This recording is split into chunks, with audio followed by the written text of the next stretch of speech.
Assalamualaikum warahmatullahi wabarakatuh. Apa kabar anak-anakku kelas 4 semuanya?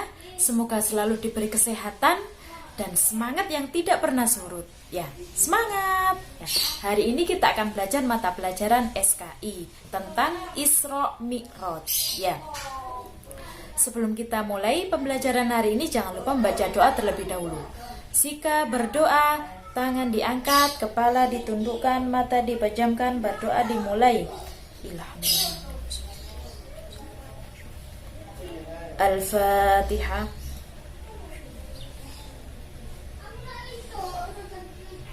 Selesai.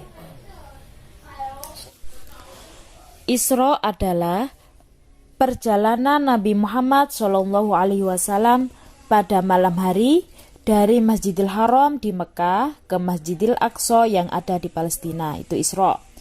Adapun Mi'raj adalah peristiwa diangkatnya Nabi Muhammad SAW dari Masjidil Aqsa ke Sidratul Muntaha atau langit ketujuh.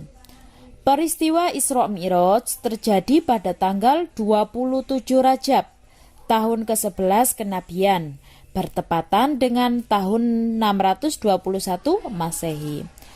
Malam itu, malaikat Jibril mendatangi Nabi Muhammad SAW, menemui Nabi Muhammad.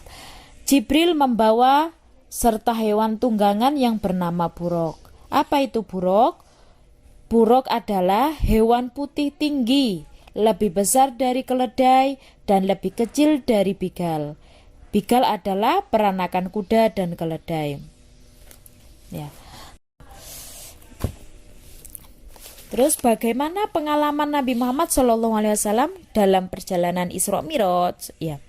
Dalam perjalanan Isra, yaitu perjalanan dari Masjidil Haram ke Masjidil Aqsa, Nabi Muhammad dan malaikat Jibril singgah di 5 tempat, yaitu 1 kota Yasrib yang sekarang disebut Madinah Al-Munawwarah, 2 kota Madian, sekarang disebut apa?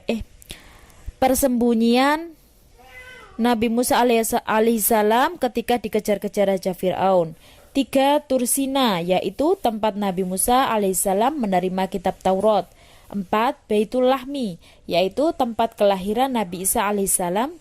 Dan 5 Masjidil Aqsa di Palestina, yaitu tempat yang dituju pada Isra tersebut. Ya, di setiap persinggahan Nabi Muhammad melaksanakan sholat 2 rakaat. Ya, dan di Masjidil Aqsa ketika Nabi Muhammad selesai melaksanakan sholat 2 rakaat, malaikat Jibril memberi 2 gelas cangkir minuman. Ya, yang satu adalah susu dan yang satu adalah khamr. Nabi Muhammad disuruh memilih oleh malaikat Jibril dan Nabi Muhammad memilih susu. Kata malaikat Jibril, "Selamat Muhammad, kamu telah memilih yang benar." Ya, karena susu adalah minuman yang menyehatkan dan kelak umatmu harus jika memilih maka pilihlah yang bermanfaat daripada yang tidak bermanfaat. Ya. Itu ceritanya susu dan khamr. Dari Masjidil Aqsa dilanjutkan perjalanan Mi'raj hingga ke Sidratul Muntaha, yaitu langit ketujuh. Nah, di setiap langit ini Nabi Muhammad disambut oleh para rasul dan nabi. Di langit pertama disambut oleh Nabi Adam, langit kedua Nabi Yahya, langit ketiga Nabi Yusuf, langit keempat Nabi Idris, langit kelima Nabi Harun, langit keenam Nabi Musa, langit ketujuh Nabi Ibrahim, dan sampai di Sidratul Muntaha, langit ketujuh, dan bertemu langsung dengan Allah Subhanahu wa taala. Nah, di sini Nabi Muhammad mendapat perintah sholat. Bagaimana ceritanya? Pada awalnya Allah Subhanahu wa taala memerintahkan kepada umat Nabi Muhammad sallallahu alaihi wasallam untuk sholat 50 kali dalam sehari. Ya. Setelah mendapat perintah tersebut, Nabi Muhammad turun dan bertemu dengan Nabi Musa. Nabi Musa bertanya, "Apa yang diperintahkan Allah untuk umatmu sholat 50 kali?" "Umatmu tidak akan sanggup Muhammad, mintalah keringanan lagi kepada Allah." Akhirnya Nabi Muhammad naik lagi meminta keringanan Allah mengabulkan keringanan tersebut hingga dikurangi 10. Dan turunlah Nabi Muhammad dan bertemu lagi dengan Nabi Musa. Bagaimana Nabi Muhammad? Sudah dikurangi? Iya, sudah 10. Umatmu masih tidak akan sanggup lagi. Naiklah untuk meminta keringanan.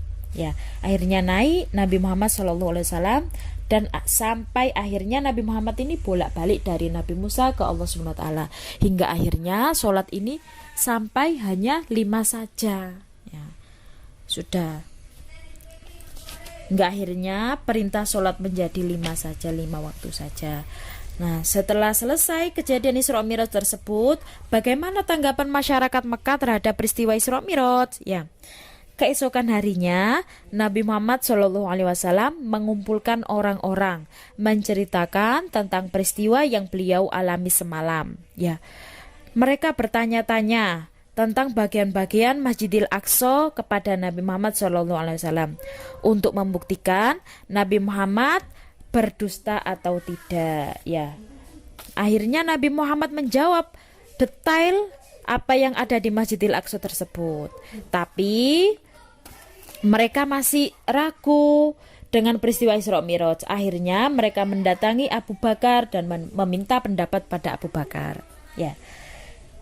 Dan Abu Bakar berkata, jika Nabi Muhammad SAW sendiri yang mengatakan hal tersebut, maka aku percaya. Lalu Abu Bakar diberi gelar As-Siddiq, yaitu orang yang selalu membenarkan Nabi Muhammad SAW. Nah, sudah selesai cerita Isra Mi'raj. Hikmah apa yang bisa diambil dalam peristiwa tersebut? Nah, yang pertama adalah Allah Subhanahu wa taala menghibur Nabi Muhammad SAW dengan memberikan mukjizat Isra Mi'raj. 1. 2. Allah Subhanahu wa taala memberikan perintah sholat secara langsung ya kepada Nabi Muhammad SAW saat Isra Mi'raj. 3. Jika Allah sudah berkehendak, segala sesuatu pasti akan terjadi meskipun itu di luar akal sehat seperti Isra Mi'raj. Ya. Yang keempat, kita wajib percaya dan yakin kepada Allah dan Rasul Allah. Ya. 5. Jangan menutup diri dari kebenaran seperti orang kafir Quraisy. Ya. 6. Nabi Muhammad SAW memilih susu daripada khomer. Umat muslim sudah seharusnya memilih sesuatu yang membawa manfaat daripada sesuatu yang membawa keburukan. Sudah, sampai situ. Sekian pembelajaran hari ini tentang Isra Mi'raj ya. Untuk tugasnya mengerjakan buku paket halaman 61 sampai 63. Sebelum kita akhiri pembelajaran hari ini, jangan lupa membaca doa kafaratul majelis bersama-sama. Bismillahirrahmanirrahim. Subhanakallahumma wa bihamdika asyhadu an la ilaha illa anta astaghfiruka wa atubu ilaik. Sudah akhiri. Assalamualaikum warahmatullahi wabarakatuh.